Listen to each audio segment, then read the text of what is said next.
आपल्या उद्याच्या दिवसाची प्लॅनिंग ना आदल्या दिवशी करूया पालिश. अरे बापरे, अरे बापरे, तुझी मम्मा हा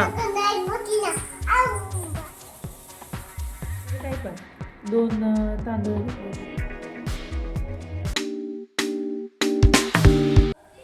हाय हॅलो नमस्कार, मी ऋतुजा तुमच्या सर्वांचं स्वागत करते माझ्या आणखीन एका नवीन ब्लॉगमध्ये. आणि आज संडे आहे आणि पौष महिन्यातले रविवार म्हणजे ते उपवास असतात त्या रविवारी, म्हणून आज मला उपवास आहे. आणि मी आज का म्हणजे काल रात्रीच ठरवलं होतं की आज काय काय काम करायचं आहे. आणि मी आता इथून पुढं तेच ठरवलं आहे की आपल्या उद्याच्या दिवसाची प्लॅनिंग ना आदल्या दिवशी करून घ्यायची, म्हणजे उद्याच्या दिवशी काय काय करायचं हे आपल्याला लक्षात असतं आणि त्यानुसार आपण आपली कामं आवरत असतो दिवसभर. म्हणून मी आजपासून ते ठरवलंय. आणि आज बघा मी ठरवलं होतं की म्हणजे 9:30 पावणे झाला हे जातात ते तोपर्यंत तर माझं काहीच होत नाही, म्हणजे सकाळचा नाश्ताच होतो फक्त. आणि परत 9:45 वाजता ते 10 पर्यंत साऊला मला खाऊ घालावं लागतं. 15 मिनिट नादी लावून तिला खाऊ घालायचं आणि तिथून पुढे माझं काम सुरू होतं 10 वाजता. म्हणून मी असं ठरवलं होतं की 10 ते 11 आपल्याला घरातलं सगळं आवरायचंय, झाडून घ्यायचंय, पुसून घ्यायचंय 1 तासामध्ये. काय झालं? ओ माय गॉड, कुठं पडली? मग बघून चालायचं ना बाळ. शाव पडली आमची. हा, आणि मग मी साऊ पूनमताईकडे जात असते 1 तासभर. मग नंतर काय झालं, बाहेर गेले आणि जे मी बाहेरच्या कामाला लागले ना, मग घरात माझं हेच नाही झालं. मग तरी पण मी 11:15 पर्यंत बाहेरचं थोडंसं गवत काढलं, कारण खूपच गवत झालंय अशात, बाहेर काही लक्षच नाही माझं. थोडंसं गवत काढलं बाहेरचं. परत पोर्च धुवून घेतला. पलीकडची जी गॅलरी आहे छोटीशी ती निर्मा लावून धुवून घेतली, कारण तिथं मावशी भांडे घासतात आणि तिथं चोपड झाल्यासारखं होते सारखं, त्याच्यामुळे ते धुवून घ्यावं लागते.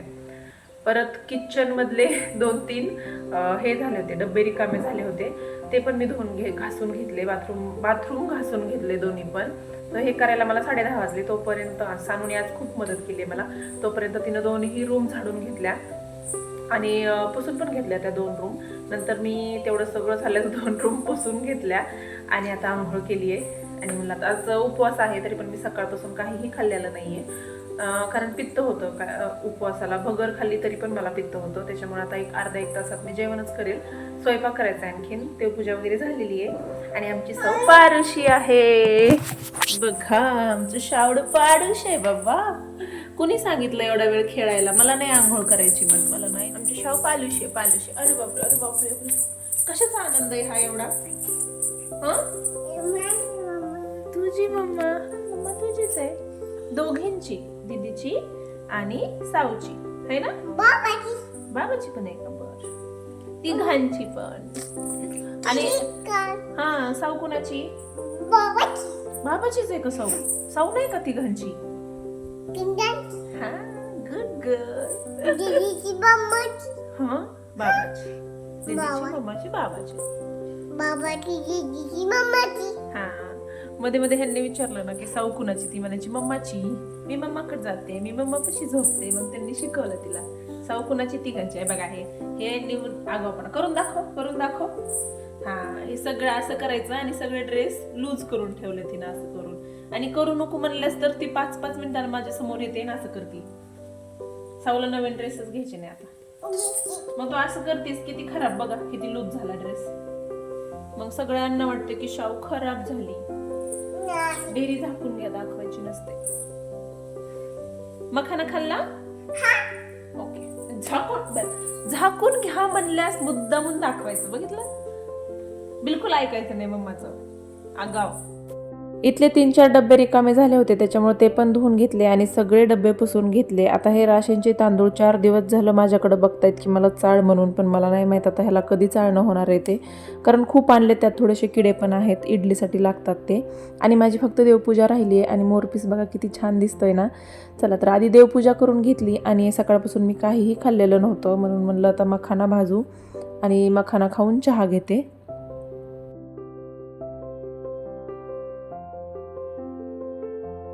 आता स्वयंपाकाची पण तयारी थोडीशी झाली, कारण साऊ झोपेल आता. 12:15 वाजलेत आणि माझं असं आहे की 1 वाजेपर्यंत माझा स्वयंपाक पण सगळा व्हायला पाहिजे. आता मी हे सगळं रेकॉर्ड पण करू शकले असते, पण खरं सांगू का, रेकॉर्ड करण्यात ना मला ह्या बाकीचेच कामाला 2 वाजले असते आणि देवपूजा आणि स्वयंपाक तर लांबच झाले. त्याच्यामुळे म्हणलं आज काही रेकॉर्ड करत नाही मी. आणि बघायचं मी स्वयंपाकाला वांग्याचं भरीत करणार आहे, कोबीची भाजी करणार आहे. कोबू मी शिजायला टाकलाय, फुल कोबू, आणि वांग्याचं भरीत करायला वांगे भाजायला ठेवले आणि कुकर लावले, कारण साऊला झोप लागली आहे आणि तिला आता भूक पण लागली. त्याच्यामुळे तिला वरण भात खाऊ घालायचा आणि झोपी लावायचं मॅडमला. बघा बाबाची टोपी दिसलीस का? तिनं असं मला विचारत पण नाही की मम्मा काय करायली काय दीदी असल्यावर, पण मी व्हिडिओ सुरू केला की मॅडमला यायचं असतं. हाय ना पिल्लू? आंघोळ कधी करायची? मला आंघोळ करायची. कशामुळं? कारण तिला वाटतं की आंघोळ केलं की मम्मी झोप होती, त्याच्यामुळे आंघोळच करायची नाही. काय होतं? काय होतंय? काय होतं? नळ? कुठं होतं नळ? कुठं? ते म्हणून दाखव ना. ते माऊनं काय शिकवलंय तुम्हाला? तुला टुकटुक माकड, टुकटुक माकड म्हणून दाखव ना. नीट म्हणायचं, नीट. टुकटुक माकड आम्ही खातो, तुम्ही खा. मम्मी काय टुकटुक माकड आम्ही खातो पापड, तुम्ही खा मोकड. म्हणा. हा इथं बसले.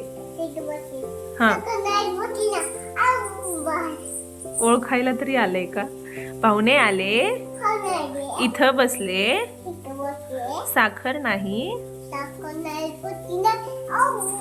अगो बाई.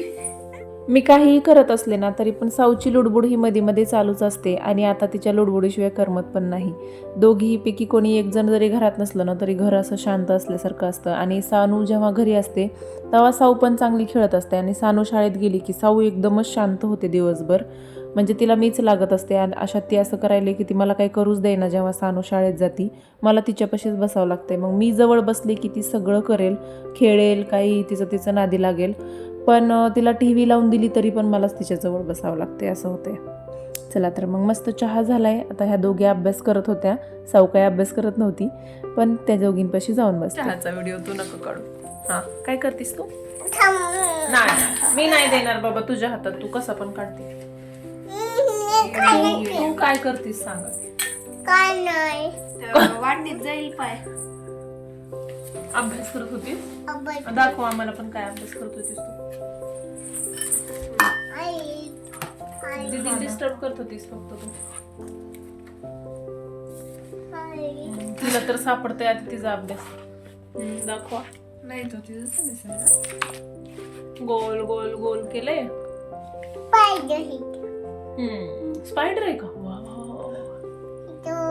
दोनदा पाय देऊन झालाय, बसून झाले दोनदा. चला चहा घ्यायचा आहे आणि रविवारची कहाणी ऐकायची. आता कहाणी सावी नोआ माझ्या हातात चहा आहे, पोळल तुला. ती रविवारी असते ऐका आदित्य राणूबाई तुमची कहाणी ती वाली. हा आणि ऐकायचे कर. वाचत असतात पण माझ्याकडे ते पुस्तक नाहीये, त्याच्यामुळे आता मला मोबाईलवरच ऐकावी लागणार आहे. आणि चहा घेऊन तेच करणार आहे आता. सगळ्यांनाच ऐकायची होतो, फोनवर लावले सगळ्यांनीच ऐकायची. आता साऊला खाऊ घालून झोपी लावलं होतं, म्हणजे आंघोळ वगैरे घातली तिला आणि झोपी लावलं आणि सगळा स्वयंपाक करून घेतला. आणि आता 2 वाजले होते, फक्त कहाणी ऐकायची राहिली होती, कारण उपवास असला ना ही कहाणी ऐकल्याशिवाय जेवण करत नाहीत. म्हणून म्हणलं चला आता सानूला पण ऐकायची होती. मग तिला पण आमच्या इथं काय करतात की हातावर 3 तांदूळ घ्यायचे आणि 2 तीळ, किंवा 3 तीळ आणि 2 तांदूळ, म्हणजे 5 असायला पाहिजे, आणि त्याच्यावर हळदी कुंकू घालायचं आणि ही कहाणी ऐकायची.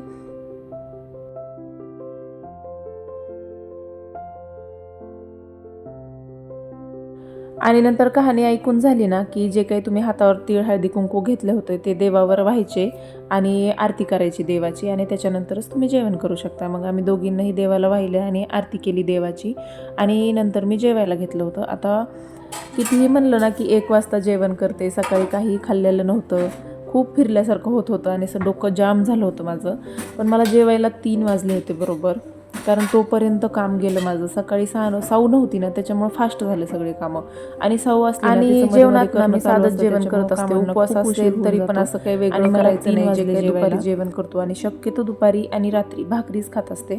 रात्री तर मी अशात आता 8-15 दिवस झालं रात्रीचं पण जेवण करत नाहीये, कारण थोडंसं हेल्थकडे आता लक्ष द्यावंच लागणार आहे. सकाळी धपाटे केले होते, त्याच्यामुळे मी इथं 1 धपाटा आणि अर्धी भाकरी खाते. नॉर्मली दुसरं दिवस असला तर मी अर्धीच भाकरी खात असते आणि थोडासा भात, एकदम नॉर्मल अर्धी वाटीच भात आणि 1 वाटी वरण, म्हणजे प्रोटीन पण जायला पाहिजे.